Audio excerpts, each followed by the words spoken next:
Au moment où Paul écrivait la lettre de Timothée 1, 8, 4, 9, Timothée et Démas se trouvaient, comme beaucoup d'autres, dans une situation brûlante. La réaction par l'acide. Il existe pour le métal diverses pierres de touche, mais dont les résultats ne sont pas probants. Ils ne permettent pas de déterminer si oui ou non le métal est exempt d'alliage.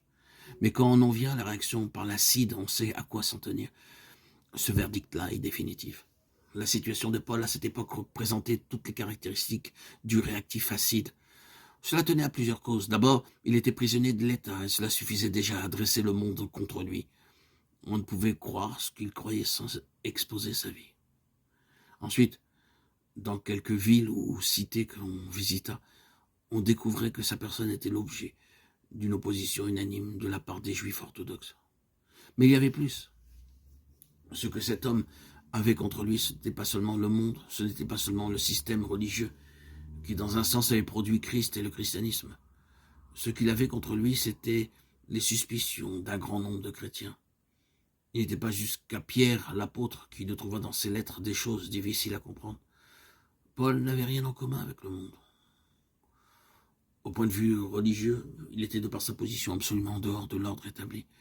Dans son objectif aussi bien que dans ses méthodes, il y avait quelque chose qui était plus céleste que terrestre, et qui était en tout cas si exclusivement spirituel qu'il n'en fallait pas davantage pour entourer sa personne d'une atmosphère de suspicion et d'incompréhension. Tout cela faisait le vide autour de lui, ou à peu près. Pour un serviteur de Dieu, avoir des relations avec Paul, c'était compromettre son influence, faire naître toutes sortes de questions dans son entourage. C'était presque se mettre à l'index. Car l'opprobre qui s'attachait à la personne du prisonnier rejaillissait nécessairement sur ceux qui avaient le courage de le visiter. S'ils avaient une charge dans l'église, ils pouvaient craindre que cela ne leur fasse du tort. Les auditeurs seraient prévenus. Ne valait-il pas mieux s'abstenir? Le problème, en tout cas, était clairement posé. S'ils avaient dans le cœur la moindre attache pour le monde, aucune hésitation n'était possible. Comment y tenir en présence d'un homme aussi absolu? La seule chose qu'ils avaient à faire, c'était d'abandonner Paul à ses croyances, se détourner de cette pierre d'achoppement qui est toujours la croix dans la vie d'un saint et faire leur entrée dans le monde. Ainsi fit Démas. Pour quelqu'un qui avait des complaisances pour le monde, le témoignage constant d'un homme comme Paul était décidément trop difficile à endurer. Allons-nous-en. Quant à ceux dont on ne pouvait pas dire positivement qu'ils avaient de l'amour pour le siècle présent, une autre voie s'ouvrait devant eux. En entretenant des rapports avec Paul, au vu, au su de tout le monde, ils se rendaient bien compte qu'ils exposaient leur réputation. On en parlerait, et pour peu qu'ils eussent des perspectives de ministère, ils couraient le risque de voir ces portes se fermer. Pourquoi dès lors ne pas choisir le juste milieu, laisser ignorer autour d'eux la sympathie secrète qui, malgré tout, les attachait à Paul?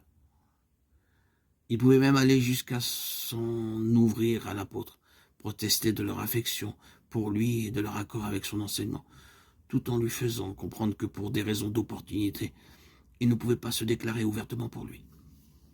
Dieu bénissait leur ministère, et ils ne voulaient pas exposer l'œuvre de Dieu à des ennuis, en prenant publiquement fait et cause pour lui. C'était en somme jouer double jeu.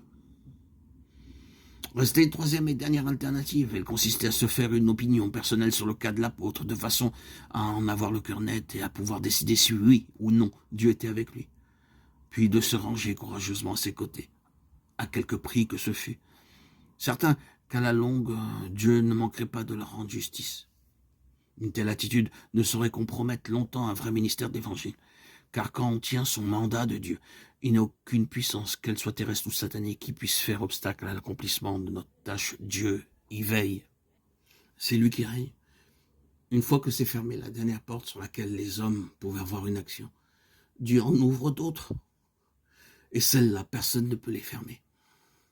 C'est cette attitude-là que prit Timothée. Quel est le verdict du temps? Pour nous qui avons 21 siècles de recul, poser la question, c'est la résoudre. Quant à Démas, quelque tragique que soit la réponse à donner en ce qui le concerne, son attitude avait au moins le mérite de la franchise. On ne saurait en dire autant de ceux qui prirent le moyen terme.